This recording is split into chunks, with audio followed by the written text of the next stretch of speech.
Ok, nós, né, iniciamos a nossa gravação. Então, vamos iniciar hoje, né? Fechando os nossos olhos, colocando os pés no chão, encontrando um lugar confortável.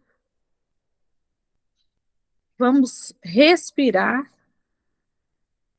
nesse movimento de respiração, onde a gente inspira e expira, soltando o ar pela boca.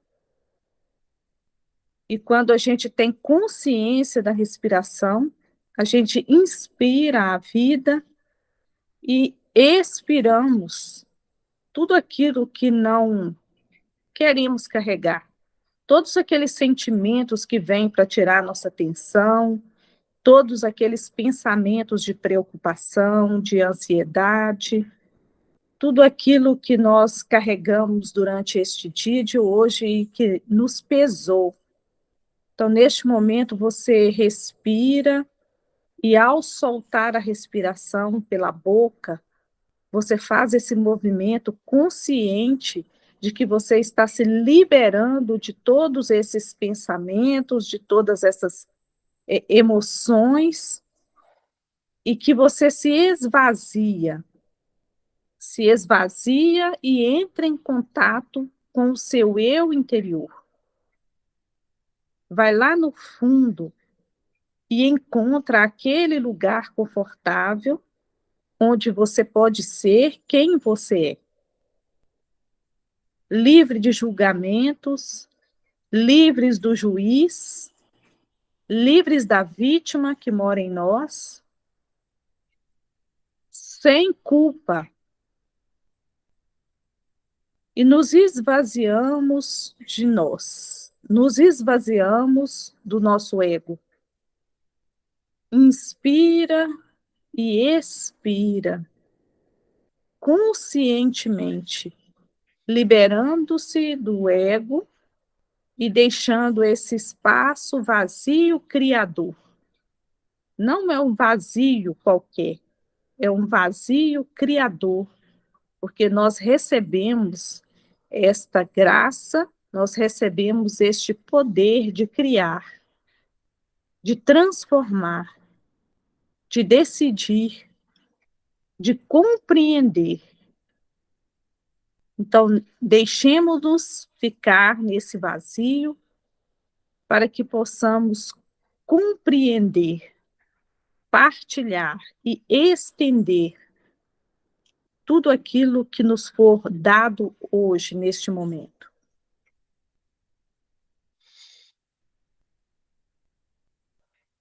Respira.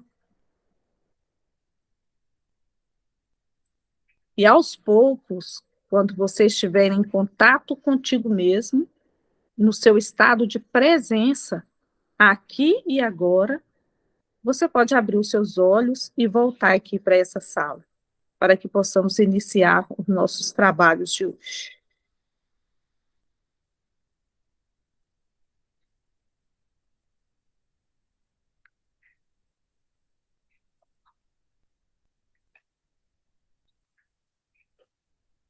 Aí, Ora, vamos lá, para mais uma noite. Então, a gente vem, né, do último episódio, como a Alessandra nos relatou, a gente vem, ilustrou, a gente vem de um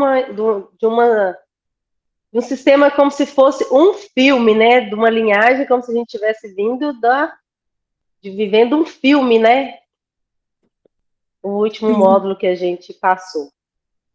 A maneira que, né, a gente veio ao mundo já introduzido num sistema, onde já pré-estabelecido, onde já as coisas já eram, a gente já veio, nós não viemos e criamos a nossa história, a gente já vem num mundo, numa situação pré-estabelecida, né, de crenças, onde a gente se adapta, se adequa ao que já vinha antes de nós. E a verdade. gente, Pode ir, Melissa, pode falar. E aí a gente vai crescendo e essa linha de transmissão, a gente vai aprendendo essa convivência como? Através da linha de transmissão que acontece como? Ou por repetição, que é, né, da compensação, ou pela dor, que é a punição. né, que eu pude também marcar, né, que eu marquei aqui nos meus estudos aqui também, que é um ponto, né, que me chamou a atenção, que essas duas formas que a gente aprende, né, a lidar, né, com essa domesticação. E a gente aprende com isso o quê? A chamar atenção. Enquanto criança, como é que a gente faz? Como é que a gente fazia para poder ter as atenção para a gente? É chamando atenção, criando alguma situação que os olhares voltassem para nós. Que é o lugar que a gente se colocava, né, para sobreviver. Que é o manifestar, né? O olha para mim, estou aqui. Que é o lugar da vítima, né? E assim a gente conseguia o que a gente conseguia, o que a gente queria. Depois dessa busca, né, pela atenção, e aí a gente satisfazia, né, com a que a gente conseguia, com o drama que a gente criava, a gente aprendia que aquilo dava certo. Então, isso foi até usado o exemplo que a gente, dessa domesticação, era da mesma forma que se fazia com os animais, né? Se tivesse um bom comportamento dentro daquele ciclo, dentro daquele sistema, vamos dizer assim, se você se comportasse de acordo, você era recompensado. Se você tivesse um comportamento fora do que já era pré-estabelecido, você recebia a punição, o castigo. E veio nos moldando dessa forma, essa domesticação.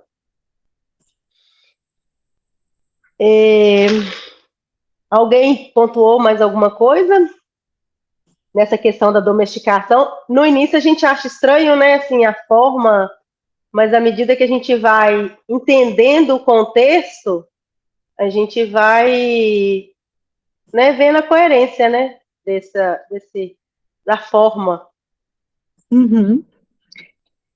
E tem também, nós podemos observar também que já existem vários estudos que comprovam que, no mínimo, 7 gerações atrás, né, há 7 gerações, nós somos afetados com esse sistema de crenças, né? Então, a gente realmente, literalmente, trocando a palavra domesticado, a gente é treinado, porque, na verdade, os pais são treinadores dos filhos, né? Os pais têm esse papel, eles colocam os filhos de acordo com aquele sistema de valores e de crenças que eles já trazem, né? Então, eles treinam os filhos para continuar se servindo ao bando, e isso é um instinto de sobrevivência. Por isso a gente diz que não tem culpados, porque é um instinto de sobrevivência e de pertencimento. Enquanto eu realizo as mesmas atividades, eu repito aquilo que eu aprendi, eu pertenço àquele bando. Se eu saio fora da casinha, se eu tenho um pensamento de fazer algo diferente, aí o meu inconsciente já vem me acusando e me trazendo um medo e uma culpa. Porque se eu fizer isso, eu vou ser banido do meu grupo, e eu preciso estar junto do meu grupo para eu sobreviver. Então, o nosso sistema de pensamento, ele é muito complexo, e é incrível como ele trabalha, né? Que é o nosso cérebro, nas 3 etapas, como que ele vai, como que nós vamos recebendo essas informações daquela parte nossa do cérebro, do reptiliano, que é o arcaico, e a gente recebe essas informações e elas dominam todas as outras, né? Então, é esse processo que nós estamos buscando aqui. É o grande sentido desse trabalho nosso aqui. É de mudar, de transformar esse sistema de crenças, de integrar tudo isso e de compreender que é a nossa parte frontal aqui do cérebro que tem que aprender a dominar, né, a parte menor do cérebro, que são as nossas emoções e que são as nossas crenças que estão lá atrás, que tentam impor sobre nós, né? E o medo é um grande vilão dessa história. E é o que nós vamos continuar lendo aí. Que a gente está tão acostumado, né, a acreditar nessas ilusões que a gente fica uns dois pesos, né? Uma hora a gente se julga, uma hora a gente se culpa, né? É o juiz e a vítima, né? Uma hora, né, eu acho que eu não sou bom e na outra hora eu fico, né, eu não mereço, eu nunca sou boa, né? Fica esse conflito interno, sendo que a busca interior, o que a gente busca? É a nossa forma de expressar no mundo, e cada uma tem a sua. Não existe um igual. Nós vimos, né, no começo que cada um tem a sua forma. Ninguém é igual a ninguém. E o caminho é individual, né? Então, até aqui, nós vamos continuar, então, na reflexão que nós paramos no último encontro, né? Nós colocamos, quantas vezes pagamos por um erro? Quantas vezes nós pagamos por um erro, hein? E aqui nós podemos fazer reflexão por parágrafos aqui, que os parágrafos são bem interessantes. Aí quem for fazer a leitura pode fazer de um parágrafo, a gente faz a reflexão, aí depois pode passar para outra pessoa que quiser fazer o próximo parágrafo. Tá, eu vou começar então aí a seguinte, eu começo a leitura e aí vai manifestando aí, vocês podem ficar à vontade, viu, Juliana, Viviane, Rita, de estar abrindo o microfone, comentando, tá? Então, nós paramos aqui nesse quantas vezes pagamos por um erro. Ó. Quantas vezes pagamos por um erro? A resposta é milhares de vezes. O ser humano é o único animal na Terra que paga milhares de vezes pelo mesmo erro. O resto dos animais paga apenas uma vez pelo erro cometido. Nós não. Temos uma memória poderosa. Cometemos um erro, julgamos a nós mesmos, descobrimos que somos culpados e castigamos a nós mesmos. Se a justiça existe, então foi o suficiente. Não precisamos nos castigar outra vez.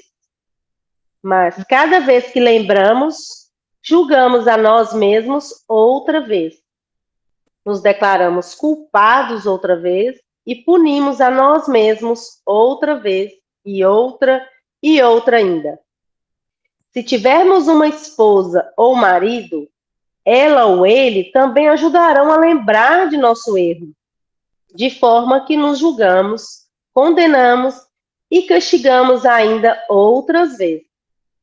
É justo isso? Faz sentido? Faz sentido para vocês?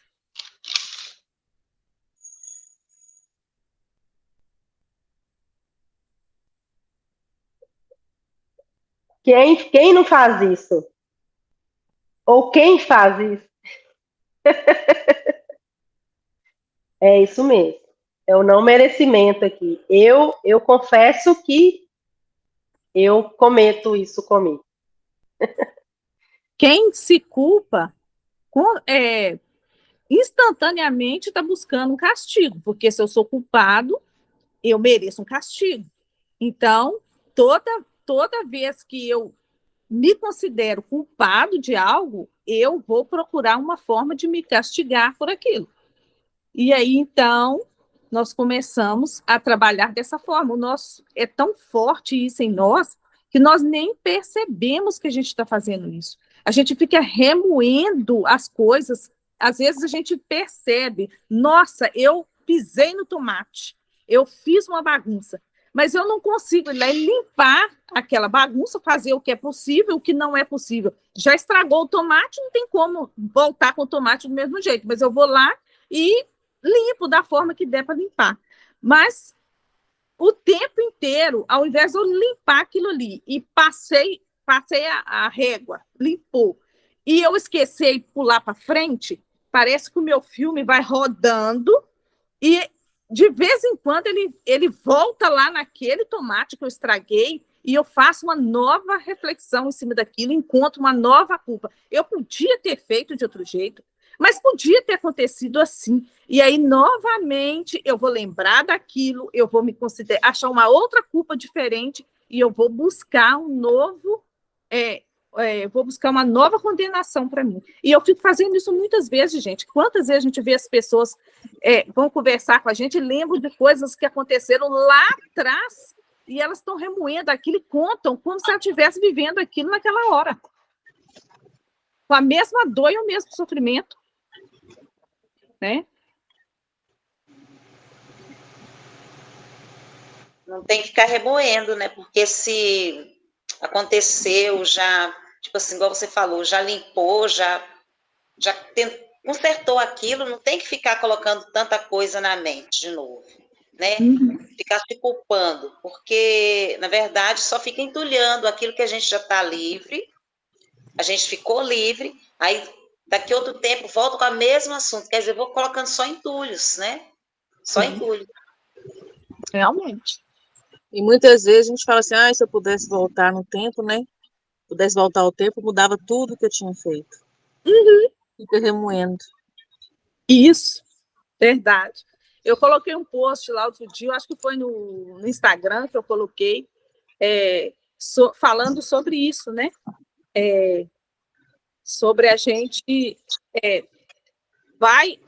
ao invés da gente passar para frente, a gente fica voltando na mesma questão, né? E levantando se as coisas são como são.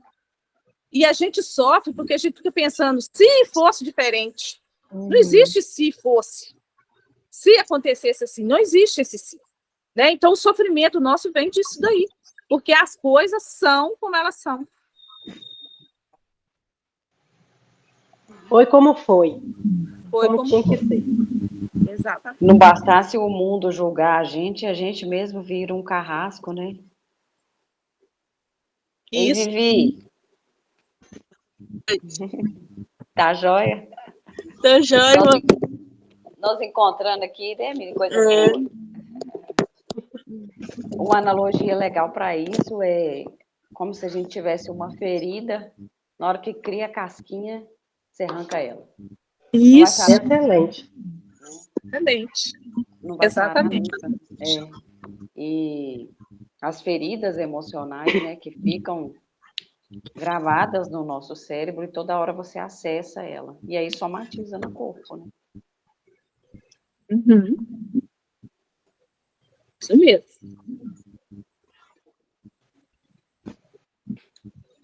Próximo parágrafo, quem pode fazer aí? Nossa. Quantas vezes... Pode? Pode. Quantas vezes fazemos nosso cônjuge, nossos filhos e nossos pais pagar pelo mesmo erro? A cada vez que lembramos um erro, culpamos a eles novamente e enviamos todo o veneno emocional produzido pela injustiça. Depois fazemos com que eles paguem outra vez pelo mesmo erro. Isso é justiça? O juiz na mente está errado, porque o sistema de crenças, o livro da lei, está errado.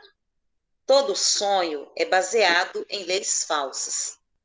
95% das crenças que temos armazenadas em nossas mentes não passam de mentiras e sofremos porque acreditamos nessas mentiras. Continua? Pode continuar. No sonho do planeta, é normal que os seres humanos sofram, vivam com medo e criem dramas emocionais. O sonho exterior não é agradável. É um sonho violento, um sonho de medo, um sonho de guerra, um sonho de injustiça. O sonho pessoal dos seres humanos pode variar, mas de forma global. Geralmente é um pesadelo. Se observarmos a sociedade humana, encontramos um lugar muito difícil de viver porque é regido pelo medo. Através do medo, vemos os seres humanos a sofrer, sentir raiva, vingar-se, viciar-se e provocar violência nas ruas, gerando uma tremenda quantidade de injustiça. pode existir em níveis diferentes em vários países ao redor do mundo, mas o medo controla nosso sonho exterior. Se compararmos o sonho da sociedade humana como a descrição do inferno, fornecidas por quase todas as religiões do mundo, descobrimos que são a mesma coisa.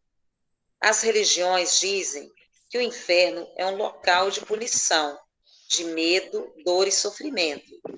Um lugar onde o fogo queima a gente. O fogo é gerado por emoções que vêm do medo. Sempre que sentimos raiva, ciúmes, inveja ou ódio, experimentamos um tipo de fogo queimando em nosso interior. Estamos vivendo um sonho do inferno.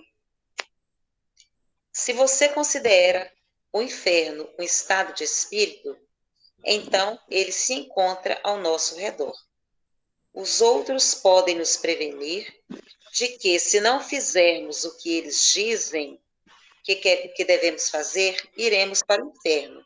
Más notícias, já estamos no inferno, incluindo as pessoas que nos dizem isso. Nenhum ser humano pode condenar o outro ao inferno porque já estamos nele. É verdade que outros podem nos colocar no inferno ainda mais profundo, mas apenas se nós permitirmos que isso aconteça. Isso. Cada ser humano...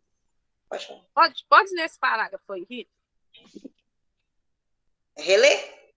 Esse parágrafo, esse pedacinho aí, pode terminar. Cada ser humano possui seu sonho pessoal. E assim como o sonho da sociedade, geralmente é regido pelo medo. Isso. Vamos dar uma paradinha aí para ver se tem alguma dúvida.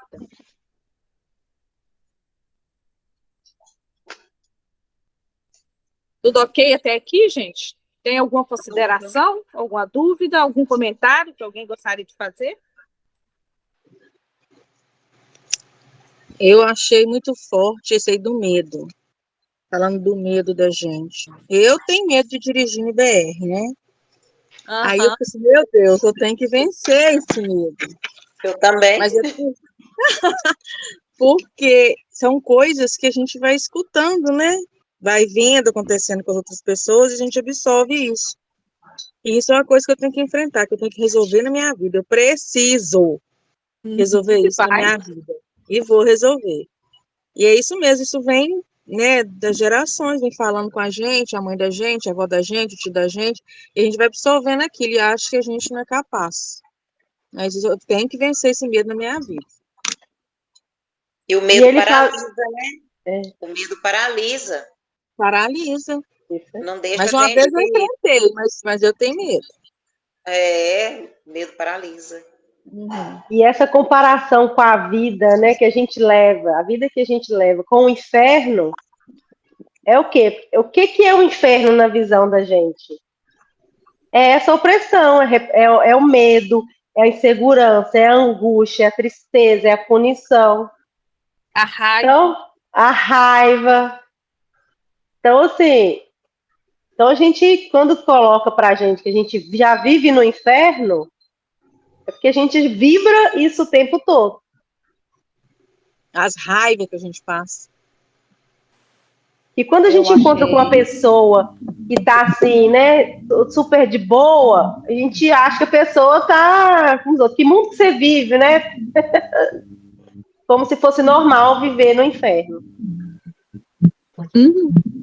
Eu achei pertinente, assim, até pesado, né? Que falam que as religiões dizem que o inferno é um lugar, né? E aqui está falando que aonde o fogo queima a gente. E o fogo é o que está dentro de nós, né? As emoções geradas dentro de nós que vêm do medo. Aí agora você falou opressão, a insegurança, né? Então a gente vive um sonho do inferno. É pesado, né? Pesado? Sim. Pesado. Mas se nós formos... São coisas que a gente não escuta, né? Diariamente. É pesado. Uhum. Exatamente por isso, a gente não ouve diariamente, porque nós estamos inseridos e repetindo um filme que já estava passando. E quando a gente vê uma verdade vindo à Assusta. tona, ou algo novo, um conhecimento novo, um clarear da mente, a gente se assusta. E por isso que outras pessoas lá fora, se nos virem falando disso, vão assustar e talvez vão nos condenar, né? E isso é real, né, na nossa vida. E quando as religiões falam dessa questão do inferno, gente, para quem quem frequenta, né, a igreja, faz parte de alguma religião, quem acredita em Deus e quem foi criado dentro de crenças religiosas, sabe muito bem que é isso aí, que a gente é doutrinado a achar que se nós fizermos, se nós pecarmos, nós vamos cair num lugar terrível, nesse lugar, nesse inferno que eles dizem, que onde o fogo queima e não se apaga, né? E isso traz para a gente um medo, gente, que tem pessoas que adoecem, tem pessoas que ficam totalmente paralisadas, tem pessoas que ficam bitoladas e que deixam de viver pelo medo de chegar nesse inferno. E vivem o próprio inferno dentro delas mesmas, porque não faz mais nada, só fica no sofrimento, pensando naquilo, né? E se formos olhar as coisas que acontecem no mundo, as guerras, para quem fica vendo televisão aí o dia inteiro com as notícias, e todo dia nas redes sociais, o tempo inteiro que a gente abre, é cada notícia e cada coisa que a gente vê acontecendo que nós podemos dizer que nós estamos no hospício. Pode existir um inferno pior do que esse? Né? A gente reflete sobre isso. E os medos, nós colocamos até no grupo, né, uma reflexãozinha, um apanhadozinho sobre o medo, é comparado mesmo a um bicho de 1000 cabeças, porque são muitos medos que a gente tem. E é um processo lento de ir superando cada um desses medos, e a cada medo que a gente libera e que a gente supera, a gente abre espaço para avançar, para ir para frente, porque igual a Viviane falou, o medo, quando ele é demais, ele paralisa. Mas nós temos que entender também que o medo, ele é uma emoção primária e ele é responsável pela nossa sobrevivência, porque se não fosse o medo, esse corpinho não estaria aqui hoje, porque é uma emoção que me prepara ou que quando eu sinto medo de algo, quando ele é natural, é uma emoção inata na gente, ele vem para nos livrar de algum perigo. Ele vem como sinal amarelo, né? Cuidado. Quando a gente percebe isso, ele é uma proteção para nós. Ele é um instinto, uma emoção de sobrevivência. Então, nós temos que enxergar isso, né? Nós nascemos e sentimos medo. Isso é natural. O medo nos protege. Mas quando nós deixamos que ele cresça e tome uma forma que nos paralise ou que nos... Porque quando a gente fala assim, por exemplo, a pessoa que não tem medo nenhum, não tem medo de nada, essa pessoa não tem nem amor próprio, nem amor pela própria vida, porque ela faz coisas que se colocam em risco o tempo inteiro. Então, ela corre risco de morte o tempo todo, né? Então, o medo tem todas essas questões. São muitos medos que a gente arruma durante o tempo todo da nossa vida, nós vamos arrumando, vamos acumulando aquele monte de medo disso, medo daquilo, mas a gente vai vencendo esses medos, porque o medo natural é aquele que é instantâneo, é rápido. Você sentiu medo de alguma coisa, porque está te avisando de alguma coisa, né? Então, você olha para ele e toma a decisão, né? Se é conveniente ou não você ir. Mas nunca deixar que ele cresça tanto a ponto de nos intimidar e de nos paralisar. Ou então que a gente não tem emoção nenhuma. Porque a pessoa também que não tem emoção e que não sente medo, também não é normal. Né?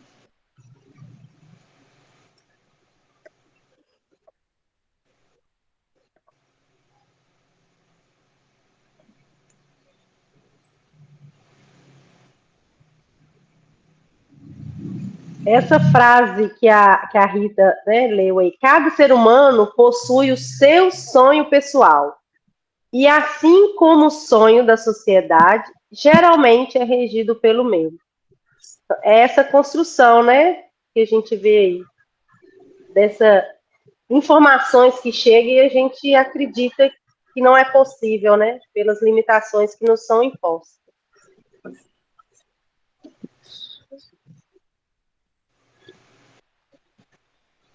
Alguém vai continuar?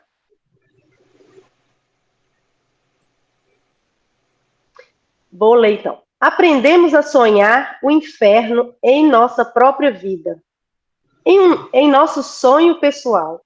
Os mesmos medos se manifestam de formas diferentes para cada pessoa, claro, mas experimentamos a raiva, os ciúmes, o ódio, a inveja e outras emoções negativas.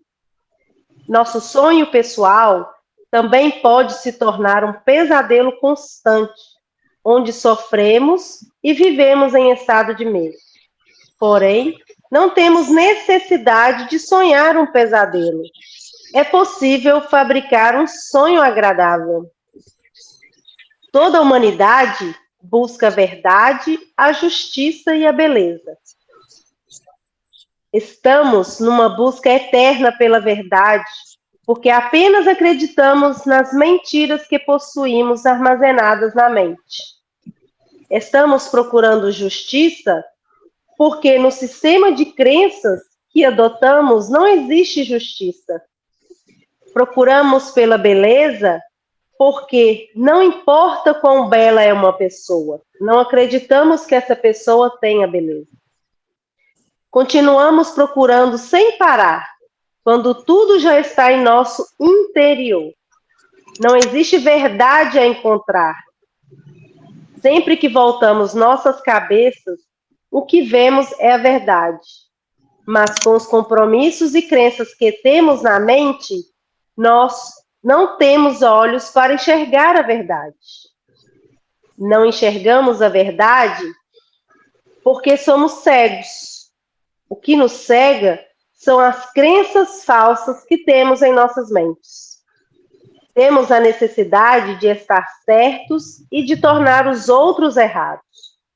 Confiamos no que acreditamos e nossas crenças não predispõem ao sofrimento. É como se vivêssemos no meio de um nevoeiro que não permite enxergar um palmo além do nariz. Vivemos num nevoeiro que nem ao menos é real. Esse nevoeiro é um sonho, seu sonho pessoal da vida. Aquilo em que você acredita todos os conceitos que possui sobre quem você é. Todos os compromissos que assumiu com os outros, com você mesmo e até com Deus. Continuar?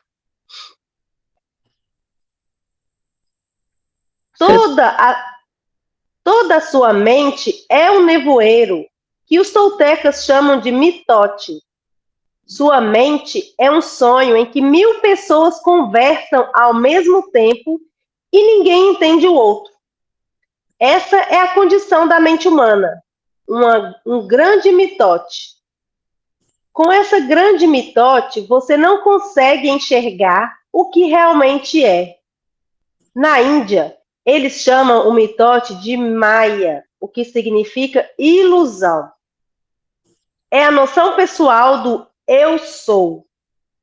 Tudo em que você acredita sobre si mesmo, sobre o mundo, todos os conceitos e programas que você tem na mente, todos formam um mitote.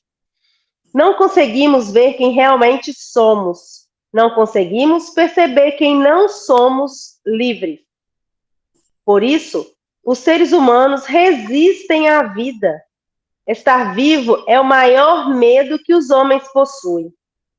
A morte não é o medo que temos. Nosso maior medo é assumir o risco de estar vivo. O risco de estar vivo é expressar o que somos na realidade. Simplesmente sermos nós mesmos é o maior medo dos seres humanos. Aprendemos a viver nossa vida tentando satisfazer as exigências de outras pessoas. Aprendemos a viver pelos pontos de vista de outras pessoas, por causa do medo de não sermos aceitos e de não sermos bons o suficiente para outras pessoas. Uhum. Eu acho que aqui cabe uma reflexãozinha aí, né? Quem que gostaria de falar?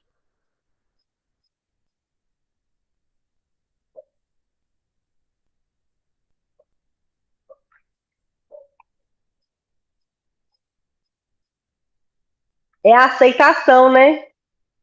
Para eu ser aceito, para eu ser bonitinho, para eu ser o legal, para eu ser o eficiente, eu satisfaço os outros, ganho joinha e ganho, né, a recompensa, que é o elogio, que é um lugar nesse ciclo, né? Não vou ser apontado como diferente, E como guardo, patinho feio, né? e guardo a minha vontade. A gente já tem um juízo interno muito forte, então a gente julga muito a gente e o medo, né, do julgamento dos outros faz a gente nos anular, não sermos quem realmente a gente é. Né?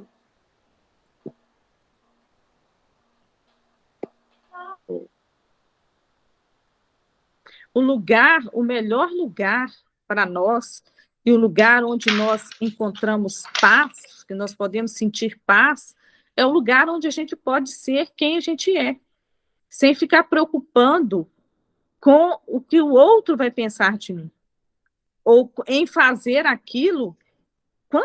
Eu não sei se isso já aconteceu com vocês, mas foi uma, assim, está sendo, né, é sempre uma luta a gente chegar num ambiente, em determinados lugares, ou estar próximo de uma pessoa, e você ficar analisando o que você pode falar com aquela pessoa, já pensando no que ela vai entender daquilo que você falou, no julgamento que ela vai fazer, ou se ela vai pegar aquilo como uma coisa boa, ou se ela já vai brigar com você por causa disso.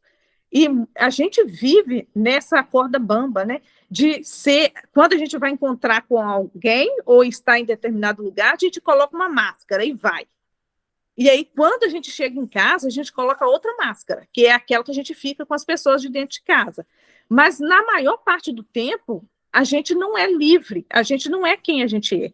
A gente é alguém com uma máscara para agradar os outros, né? Sei se vocês concordam, se faz sentido para vocês isso.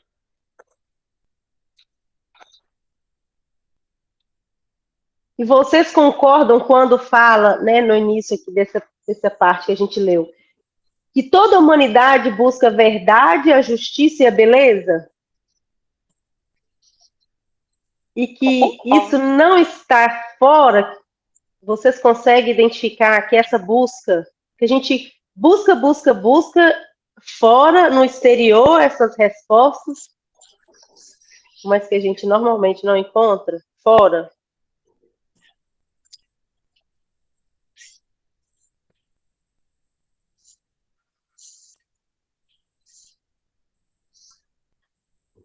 Que quando fala, né, pra gente aqui, que toda a humanidade busca essa verdade, a justiça e a beleza, isso está tudo dentro da gente mesmo, porque o essencial é invisível aos olhos. Isso não está no outro. Quando a gente, toda a resposta que a gente precisa, a verdade que a gente precisa, a gente encontra dentro da gente. A beleza que a gente tem, que existe na gente, a gente não vê no outro, e sim na gente, está em nós.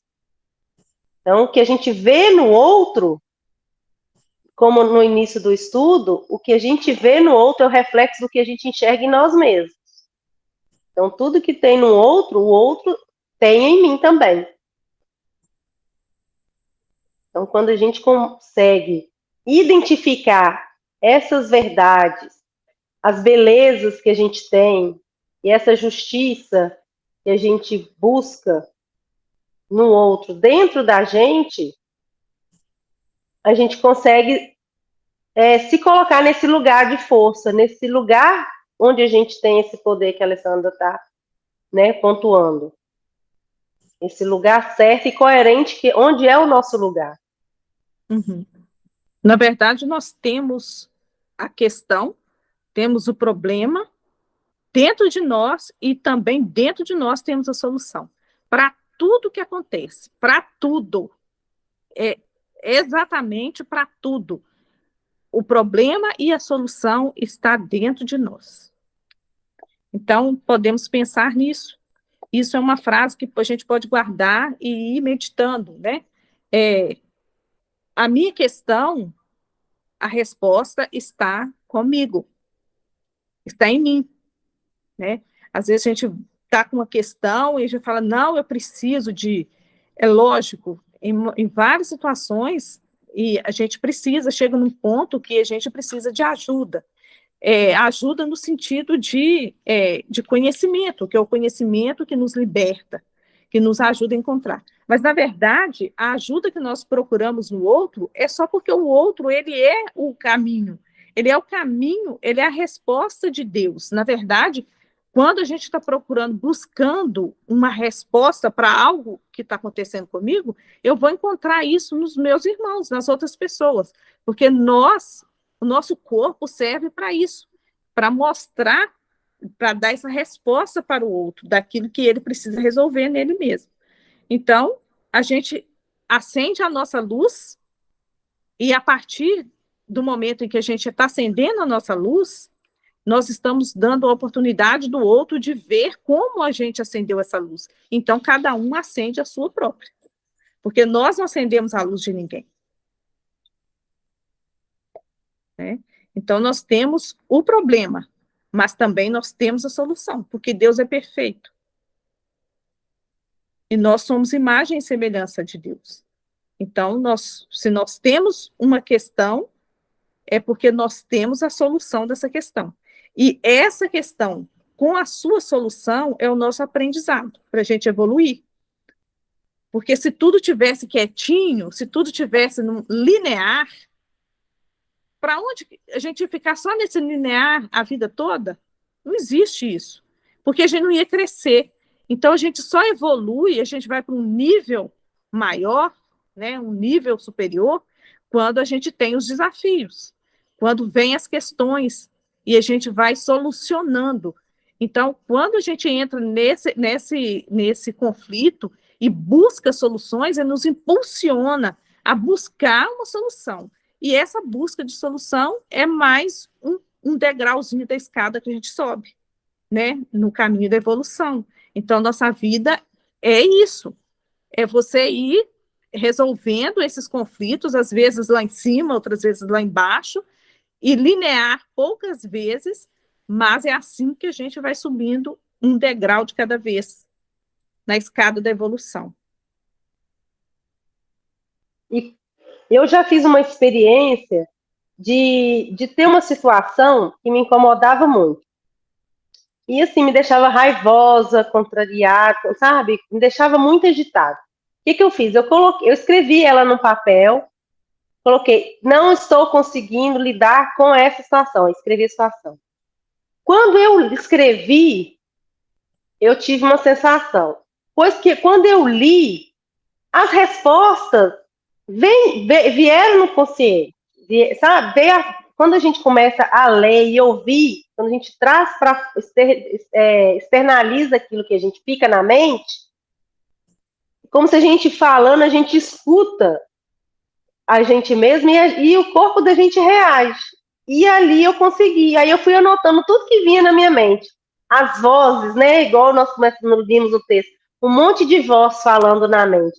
E eu comecei a anotar as respostas que eu me dava, que era difícil para mim, que eu tinha medo de passar vergonha. E aí veio as respostas positivas também. Como que eu ia fazer, o passo a passo, como que eu ia fazer para resolver. E eu fui eliminando o que eu achava que era coisa da minha cabeça e o que era possível executando de forma gradativamente. E assim eu fui calando essas vozes que a gente escuta, não sei se com vocês isso acontece, de ficar um monte de pensamento aleatórios, vem aquele tanto de... Tem hora que eu converso até em voz alta e sozinha, porque para poder botar um pouco para fora de tantas respostas que eu dou, de tanto que fica essas vozes me limitando, que são o medo, as máscaras, os complexos, como eu tenho complexos, né? Então, assim, isso que vai limitando e a gente vai interiorizando ainda mais, né? Vai se fechando, sendo que o bom é externalizar, né? É abrir, né? E não se fechar. Isso interessante é que você colocou e que você escreveu, né? O que é que você estava, a sua dificuldade. E o primeiro passo é esse, é você reconhecer que, sim, eu tô com essa dificuldade. Por exemplo, eu tenho dificuldade de aparecer nas câmeras, de gravar vídeo. Então, eu tenho essa dificuldade. E agora, o que é que eu vou fazer para superar essa dificuldade? Isso faz toda a diferença. Quando eu falo assim, sim, eu tenho essa dificuldade de falar, de gravar vídeos, de estar diante das câmeras. Porque isso já abre para mim um universo de possibilidades. Porque o universo, ele sempre vai te dar mais daquilo que você está vibrando. Então, se você reconheceu que aquilo ali é uma barreira para você e que é real aquilo, você já começa a trabalhar as possibilidades e o universo vai te trazendo as respostas. Agora, se você está com medo de algo, quanto mais medo você tiver, mais aquela coisa vai aparecer para você. Porque o universo vai sempre te dar mais daquilo que você está vibrando. Então, se você está vibrando no medo, ele vai te devolver o medo. Então, pode prestar atenção. Quanto mais a pessoa tem medo de dirigir, ela não consegue tirar a carteira. Ela vai tentando, ela não consegue. Por que tem tanta gente aí que vai trocentas vezes lá, pagando e não consegue pegar a carteira? Às vezes sabe dirigir, mas não consegue tirar porque está com medo. E o medo paralisa e ela sempre vai vibrando naquele medo e não consegue. Né? Então, isso é um ponto muito importante, é reconhecer, né, as limitações, olhar para ela e falar, né, e falar mesmo, eu vejo você, né, dar um lugar para essa situação. E agora? Eu vejo, você existe, você faz parte. E agora? O que nós vamos fazer junto, né? Vamos junto comigo, mas vamos, não, né, não ficar parado. Uma coisa simples, eu reconhecer, por exemplo, o meu cabelo. Eu ficava numa briga terrível com o meu cabelo. Por que o meu cabelo era assim? Por que o meu cabelo era aneladinho? Por que eu tinha que ficar puxando o meu cabelo na escova? E era um sofrimento isso. Até eu olhar para mim e falar assim, eu nasci com cabelo assim. O meu cabelo é assim. O que eu posso fazer, então, para eu me sentir bem com o meu cabelo? Então, e agora, gente, assim, a minha relação com o meu cabelo é maravilhosa. Ou ele está anelado, ou ele está escovado, ou ele está... Eu tenho possibilidades para fazer com o meu cabelo para ficar do jeito que eu quiser. Mas eu sofria horrores porque eu achava que o meu cabelo era pior do que o de todo mundo. Né? Uma coisa simples. Eu passei por isso também. Eu me reconheço nessa sua vivência. Não é? É isso aí.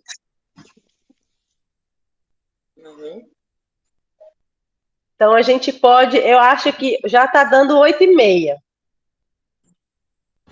que é que vocês acham? Eu acho que a gente pode ficar aqui com esse questionamento, ou vocês, por causa do tempo?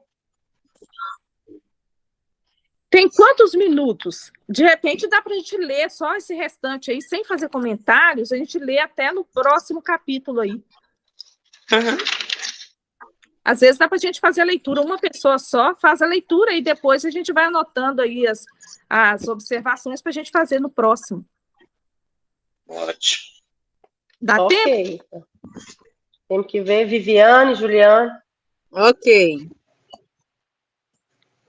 Tá? Então lê para nós aí, Vivi.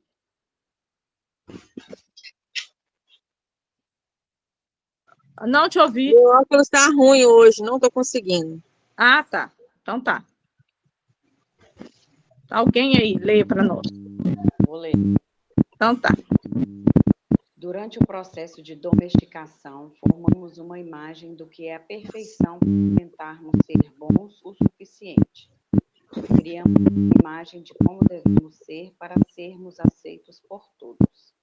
Especialmente tentamos agradar aos que nos amam, como mamãe e papai, irmãos e irmãs maiores, os sacerdotes e os professores. Tentando ser bons para eles, criamos uma imagem de perfeição, mas não nos encaixamos nessa imagem. Criamos essa imagem, mas essa imagem não é real. Nunca iremos ser perfeitos sob esse ponto de vista. Nunca. Não sendo perfeitos, rejeitamos a nós mesmos. E o nível de auto-rejeição depende de quão efetivos foram os adultos ao quebrar nossa integridade. Depois da domesticação, não se trata mais de sermos bons o suficiente para outras pessoas. Não podemos perdoar a nós mesmos por não sermos o que desejamos ser. Ou melhor, o que acreditamos e desejamos ser. Não podemos perdoar a nós mesmos por sermos perfeitos. Sabemos que não somos quem deveríamos ser e, portanto, nos sentimos falsos, frustrados e desonestos. Tentamos nos esconder de nós mesmos e fingimos ser quem não somos. O resultado é que nos sentimos autênticos e usamos máscaras sociais para evitar que os outros percebam isso. Temos medo de que alguém mais repare que não somos quem pretendemos ser. Julgamos igualmente os outros de acordo com a nossa imagem de perfeição e, normalmente, eles não correspondem às nossas expectativas. Desonramos a nós mesmos só para agradar as outras pessoas. Chegamos a fazer mal ao nosso corpo físico apenas para ser aceitos pelos outros. Você vê adolescentes tomando drogas apenas para evitar serem rejeitados por outros adolescentes. Eles não sabem que o problema é não aceitar a si mesmos. Rejeitam a si mesmos porque não são o que fingem ser. Desejam ser de uma certa forma, mas não são. E por isso carregam a vergonha e a culpa. Os seres humanos punem a si mesmos interminavelmente por não serem quem acreditam que devem ser. Tornam-se autodestrutivos e usam também outras pessoas para fazerem mal a si mesmos. Mas ninguém nos pode fazer mal com tanta eficiência quanto nós mesmos. E o juiz, a vítima e o sonho final são responsáveis por isso. É verdade, encontramos pessoas que dizem que o marido, ou esposa, mãe ou pai, às vezes tem que sofrer. Mas sabe que nos prejudicamos muito mais do que isso. A forma como julgamos a nós mesmos é o pior juiz que jamais existiu. Se cometemos um erro na frente de outras pessoas, tentamos negar o erro e encobrir tudo. Assim ficamos sozinhos. Entretanto, o juiz se torna forte e a sensação de culpa assume proporções enormes. Sentimos-nos estúpidos ou maus ou indignos. Durante toda a sua vida, ninguém fez você sofrer mais do que você mesmo. E o limite desse autossofrimento é exatamente o limite que você irá tolerar nos outros. Se alguém faz você sofrer um pouco mais do que você mesmo, provavelmente você se afastará dessa pessoa. Se alguém faz você sofrer menos do que você costuma fazer, você com certeza irá permanecer no relacionamento e tolerá-lo infindavelmente. Se você se impõe sofrimentos grandes demais, pode até tolerar alguém em você humilha-o e o trata com sujeira. Por quê? Porque em seu sistema de crenças você diz: essa pessoa está me fazendo um favor por estar aqui. Não sou digno de amor e respeito. Não sou bom o suficiente. Temos necessidade de ser aceitos e de ser amados por outros, mas não podemos aceitar e amar a nós mesmos. Quanto mais gostarmos de nós mesmos, menos iremos experimentar o autossofrimento. O autossofrimento vem da autorrejeição, e a autorrejeição vem de ter uma imagem sobre o que significa ser perfeito e não atingir nunca esse ideal. Nossa imagem de perfeição é o motivo pelo qual rejeitamos nós mesmos. É por isso que não aceitamos a nós mesmos da maneira que somos e não aceitamos os outros da forma que são. Isso. Até aqui tem muita coisa para a gente refletir, isso é até a próxima quarta, né? Quando vocês lembrarem de alguma coisa e quando tiverem a oportunidade de passar o olho aí e ver alguma coisa que vocês marcaram, anotem aí. E aí a gente inicia o próximo encontro fazendo essas reflexões aí. Ok. E aí fica, né, a reflexão do dia aí, né? Só toleramos do outro o que fazemos conosco. Só toleramos do outro o que fazemos conosco. Sei que a Juliana leu para nós aí e vale aí para a gente encerrar, para a gente estar retomando semana que vem. Amém. Amém. Amém. Então, até a próxima quarta-feira, às 19h30. Um abraço a todos vocês. Obrigada. Tchau. Valeu. Tchau, tchau. Gratidão, gente. Um abraço forte. Gratidão. Um abraço. Beijo.